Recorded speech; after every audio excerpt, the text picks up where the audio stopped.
Hello दोस्तों, स्वागत है हमारे यूट्यूब चैनल भक्ति संग्रह में।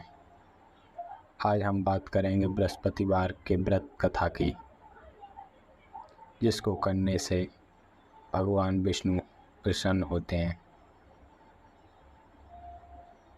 और धन की प्राप्ति होती है। भारतवर्ष में एक प्रतापी और दानी राजा राज्य करा करते थे। वह नित्य गरीबों और ब्राह्मणों की सहायता किया करते थे। यह बात उसकी रानी को अच्छी नहीं लगती थी। वह ना ही गरीबों को दान देती थी, ना ही भगवान का पूजन करती थी और राजा को भी दान देने से मना किया करती थी।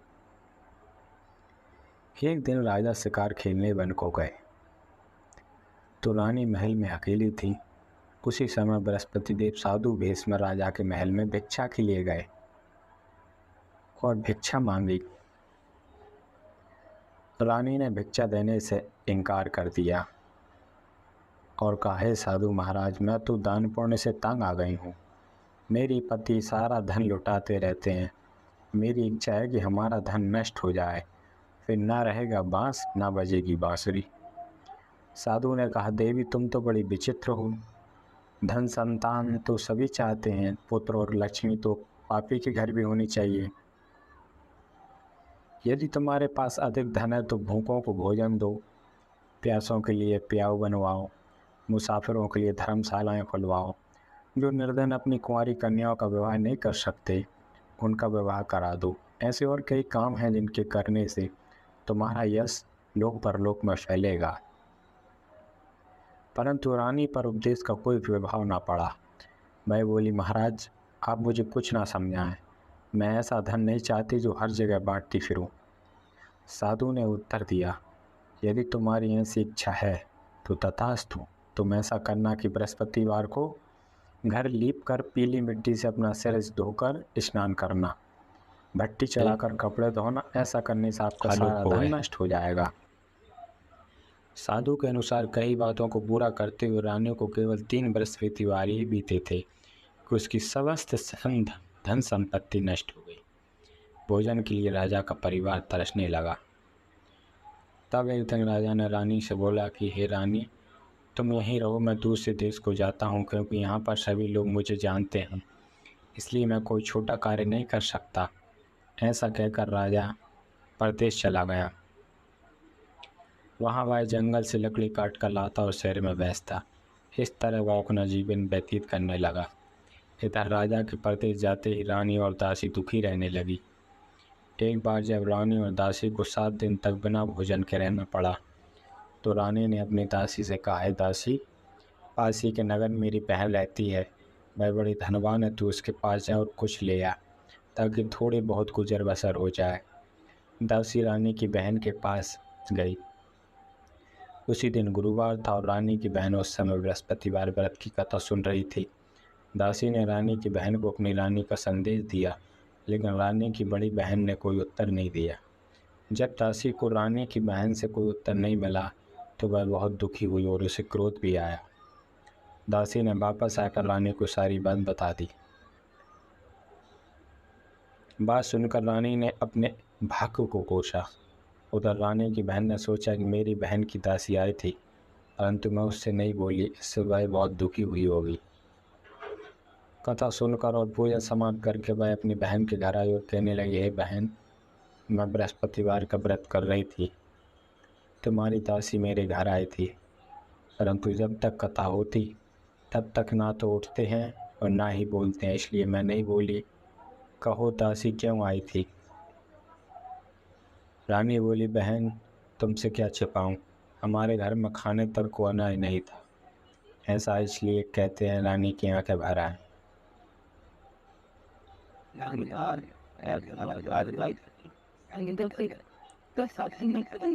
ऐसा कहते रानी की आंखें भर आई। उसने दासी समेत पिछले 7 दिनों से भूखे रहने तक की बात अपनी बहन को विस्तार पूर्वक सुना दी।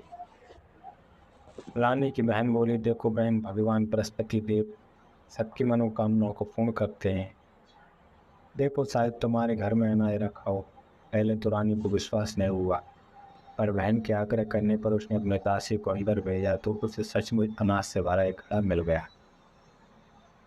यह देखकर दासी को बड़ी हैरानी हुई। दासी रानी से कहने लगी, हे रानी, जब हमको भोजन नहीं मिलता तो हम व्रत ही तो करते हैं, इसलिए क्यों ना इनसे व्रत और कथा की विधि पूछ ली जाए ताकि हम भी व्रत कर सकें। तब रानी ने अपनी बहन से बृहस्पतिवार व्रत के बारे में पूछा। उसकी बहन ने बताया कि बृहस्पतिवार के व्रत में चने की दाल और मुनक्का से विष्णु भगवान का केले की जड़ में पूजन करें तथा दीपक जलाएं, व्रत कथा सुने और पीला भोजन ही करें। इससे बृहस्पति देव प्रसन्न होते हैं। व्रत और पूजन विधि बताकर रानी की बहन अपने घर को लौट आती हैं। 7 दिन के बाद जब गुरुवार आया तो रानी और दासी ने व्रत रखा और साल में जाकर चना और गुड़ लेकर आई, फिर उससे केले की जड़ तथा विष्णु भगवान का पूजन किया। अब पीला भोजन कहाँ से आया, इस बात को लेकर दोनों बहुत दुखी थी, क्योंकि उन्होंने व्रत रखा था, इसलिए बृहस्पति देव उनसे प्रसन्न थे। इसलिए वे एक साधारण व्यक्ति का रूप धारण कर 2 थालों में सुंदर पीला भोजन दासी को दे गए। भोजन पाकर दासी प्रसन्न हुई और फिर रानी के साथ मिलकर भोजन ग्रहण किया। उसके बाद वे सभी गुरुवार को व्रत और पूजन करने लगी। बृहस्पतिवार भगवान की कृपा से उनके पास फिर से धन संपत्ति आ गई, परंतु रानी फिर से पहले की तरह आलस करने लगी। तब दासी बोली, देखो रानी, तुम पहले भी इस प्रकार आलस करती थी, तुम्हें धन रखने में कष्ट होता था, इस कारण सभी धन नष्ट हो गया, और अब जब भगवान बृहस्पति की कृपा से धन मिला है तो तुम्हें फिर से आलस होता है। रानी को समझाती हुई दासी कहती है कि बड़ी मुसीबतों के बाद हमने यह धन पाया है, इसलिए हमें दान पुण्य करना चाहिए, भूखे मनुष्यों को भोजन कराना चाहिए और धन को शुभ कार्यों में खर्च करना चाहिए।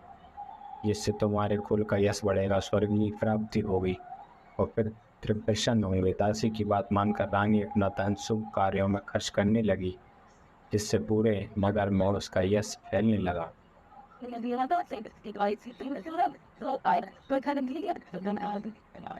बृहस्पतिवार की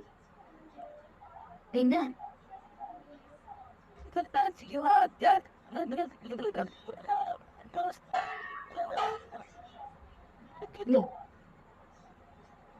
you didn't.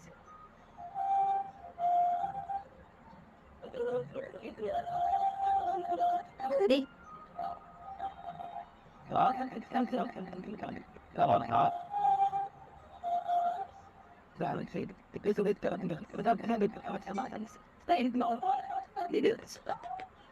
एक दिन राजा दुखी होकर जंगल में एक पेड़ के नीचे आसन जमाकर बैठा गया। वो अपने दशा को याद करके व्याकुल होने लगा। बृहस्पतिवार का दिन था। एकाएक उसने देखा कि निर्जन वन में एक साधु प्रकट हुए। वह साधु वेश में स्वयं बृहस्पति देवता थे। लकड़ारे के सामने आकर बोले, हे लकड़ारे, इस सुनसान जंगल में तू चिंता मग्न क्यों बैठा है? लकड़ारे ने दोनों हाथ जोड़कर प्रणाम किया और उत्तर दिया, महात्मा जी, आप सब कुछ जानते हैं, मैं क्या कहूँ? यह कहकर रोने लगा और साधु को अपनी आत्मकथा सुनाई। महात्मा जी ने कहा, तुम्हारी स्त्री ने बृहस्पतिवार के दिन बृहस्पति भगवान का निरादर किया, जिसके कारण रुष्ट होकर उन्होंने तुम्हें यह दशा कर दिया। तुम चिंता को दूर करके मेरे कहने पर चलो तो तुम्हारे सब कष्ट दूर हो जाएंगे और भगवान पहले से भी अधिक संपत्ति देंगे। तुम बृहस्पति के दिन कथा किया करो, 2 पैसे के चने मुनक्का लाकर उसका प्रसाद बनाओ और शुद्ध जल से लोटे में शक्कर मिलाकर अमृत तैयार करो। कथा के पश्चात अपने सारे परिवार और सुनने वाले प्रेमियों में अमृत व प्रसाद बांटकर आप भी ग्रहण करो। ऐसा करने से भगवान तुम्हारी सब मनोकामना पूर्ण करेंगे। साधु के ऐसे वचन सुनकर लकड़ारा बोला, है प्रभु, मुझे लकड़ी बेच के इतना पैसा नहीं मिलता जिससे पूजन को उपरांत कुछ समय बचा सके। मैंने रात्रि में